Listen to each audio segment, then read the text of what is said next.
প্রিয় শিক্ষার্থীবৃন্দ, মাই tutor BD channel থেকে তোমাদেরকে স্বাগত জানাচ্ছি। আজকে আমরা নবম দশম শ্রেণীর একটি গুরুত্বপূর্ণ বিষয় নিয়ে আলোচনা করব। তোমাদের তৃতীয় অধ্যায় যে চ্যাপ্টারটি রয়েছে সেটি হচ্ছে বল। এই বল সম্পর্কে আমরা আজকে বিস্তারিত আলোচনা করব। আজকে আমরা যা শিখতে পারবো, বল কি, এর একক এবং মাত্রা কিভাবে নির্ণয় করতে হয় সেটা আমরা জানতে পারবো। জড়তা কি, জড়তার ব্যাখ্যা করতে পারবো। নিউটনের বল সম্পর্কিত তিনটি সূত্র নিয়ে আমরা আলোচনা করব। তাহলে চলো শুরু করা যাক। প্রথমে আমরা দেখি বল কি। বল, ফোর্স।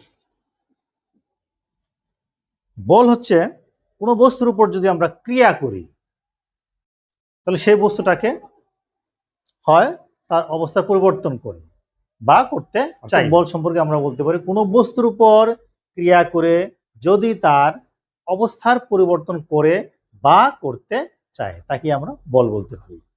তো বলের একক কি? নিউটন। আমরা বলের সংজ্ঞাটা তোমরা লিখে নিতে পারো, আমি লিখে দিলাম পাশে। এর একক হচ্ছে নিউটন। এই এককটা কেমন আছে সেটাও আমরা জানবো। বলের মাত্রা কি? mlt inverse 2। এর মাত্রা হচ্ছে mlt ইনভার্স। mlt ইনভার্স 2টা কেমনে আসে সেটা আমরা এখন ব্যাখ্যা করব। আমরা জানি বল সমান কি?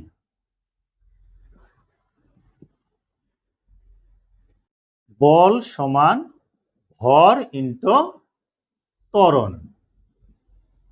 এটাকে আমরা মৌলিক রাশিতে প্রকাশ করব। ভর একটি মৌলিক রাশি, ত্বরণ আবার কি? লব্ধ রাশি।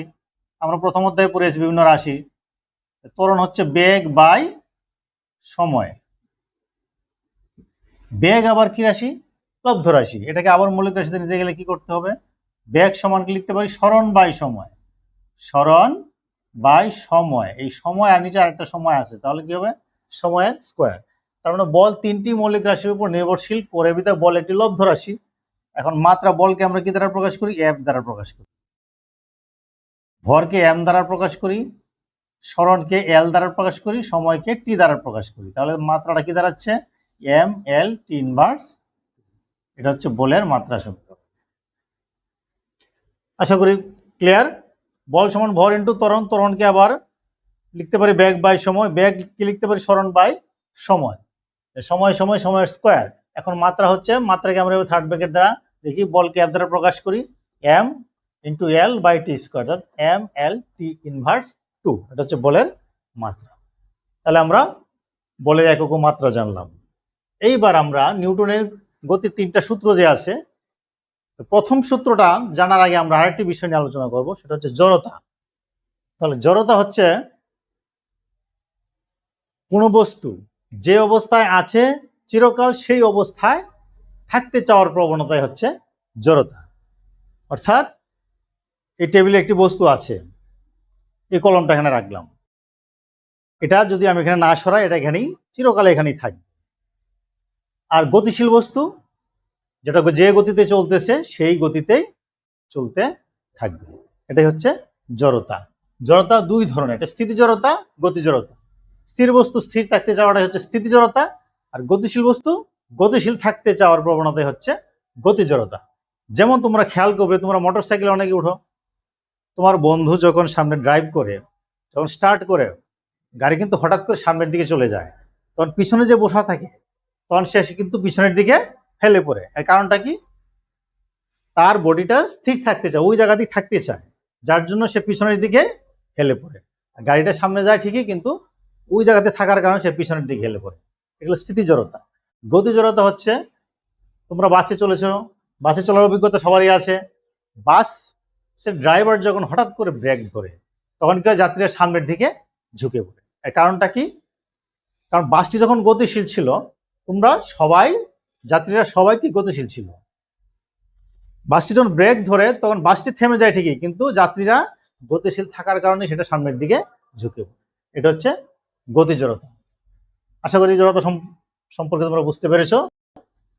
এবার এই জড়তার উপর ভিত্তি করে নিউটন যে সূত্রটা আবিষ্কার করে সেটা হচ্ছে প্রথম সূত্র, নিউটনের প্রথম সূত্র। প্রথম সূত্রটি হচ্ছে বাহ্যিক কোনো বল প্রয়োগ না করলে, অর্থাৎ বাইরে থেকে যদি কোনো বল প্রয়োগ না করা হয় তাহলে স্থির বস্তু স্থিরই থাকবে এবং গতিশীল বস্তু গতিশীলই থাকবে, অর্থাৎ যে গতিতে চলতেছে সেই গতিতেই চলতে থাকবে। এটা হচ্ছে নিউটনের প্রথম সূত্র। এটা জড়তার উপর ভিত্তি করে নিউটন এই সূত্রটি আবিষ্কার করেন। আমি পাশে লিখে দিচ্ছি, তোমরা সুন্দর করে নোট করে নিও। দ্বিতীয় সূত্রটি হচ্ছে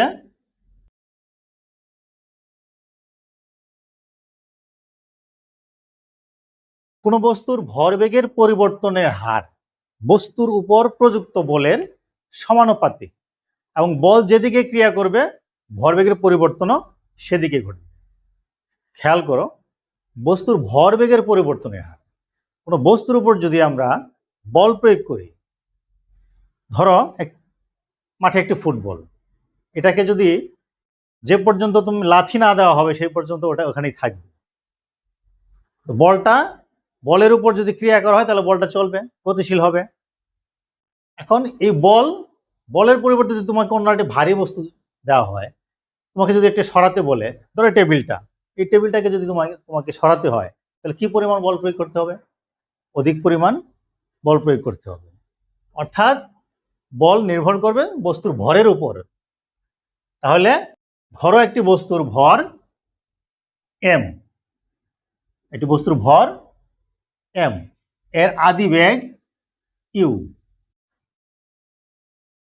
আদি বেগ ইউ, শেষ বেগ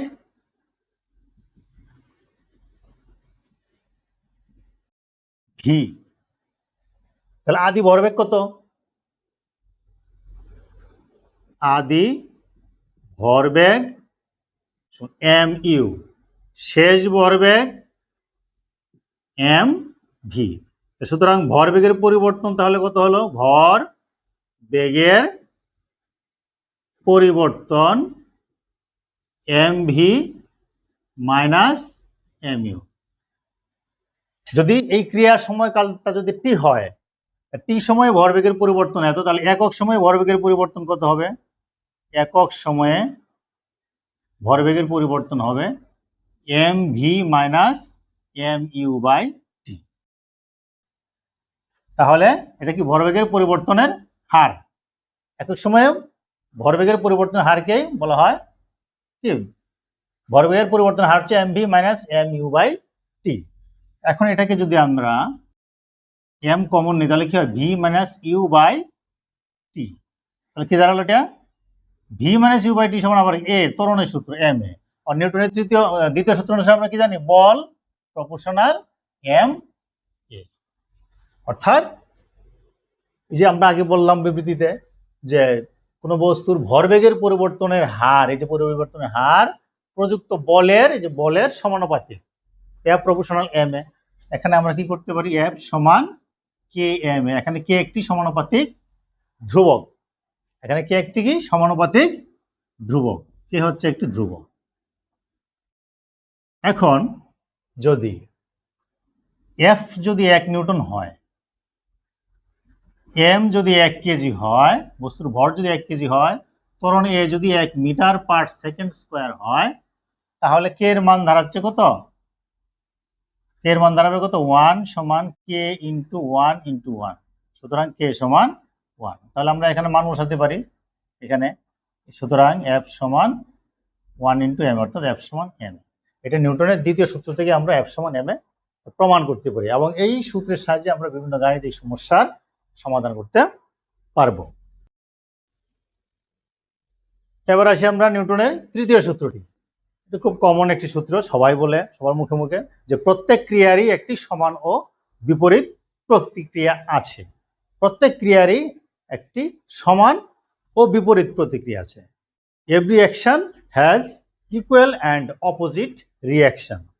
অ্যাকশন থাকলে তার একটা রিয়াকশন পাওয়া যায়।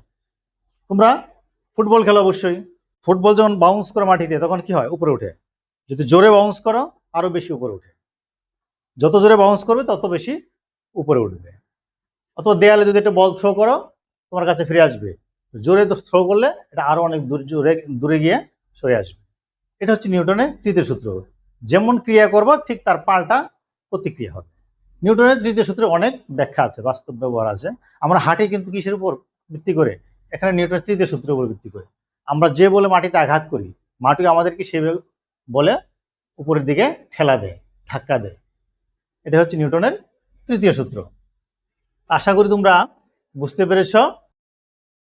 আর যদি আমার এই ক্লাসটি ভালো লেগে থাকে অবশ্যই লাইক এবং কমেন্ট করতে ভুলবে না, এবং শেয়ার করবে অবশ্যই বন্ধুদের কাছে। আগামী পর্বে আমরা নিউটনের তৃতীয় সূত্র থেকে কিভাবে ভরবেগের সংরক্ষণ সূত্রটি প্রমাণ করা যায় সেটি আমরা প্রমাণ করব। আজ এ পর্যন্তই, সবাই ভালো থাকুন।